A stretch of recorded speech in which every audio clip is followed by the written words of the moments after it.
از اینجا نان میداد؟ از اینجا نان میداد یا دستایت بسته میکرد، از اینجا پایایت بسته میکرد. چرا بسته میکرد؟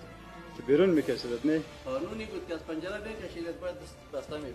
اعتنا میکرد. ولو که اینجا به طولم. این اتاقا دیگه کلش بسته است. طول لگی اتاقا بسته. از کدام راه برآمده بندیا؟ کو اونجا رو کندن. اونجا رو کندن. این دروازه دوی چی داره، یکی از بالا خلاص میشد، اونو دروازه. کلگیش از بالا خلاص میشد. اونو دروازه از بالا خلاص میشد، او را پرواز میگفت. از دوجا خلاص نفری که میکرد. اونجا در باز میکرد به نام وارواج بود. خارجی بود؟ نه داخلی بود، خود نامش به نام خب وارواج. نام مستعار داشت. اسم خارجی است یعنی. اینجا کدام چیز نوشته کردن؟ چی نوشته کردن؟ پنجره دوم.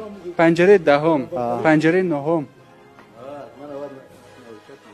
اینجا به نام کس تو را نمیشناخت. مثلا خودت به نام نبودی؟ به نام هیچ نمبر داشتی؟ نمبر داشت. چند بود نمبر؟ 90 57 75. 3 نمبر داشتی.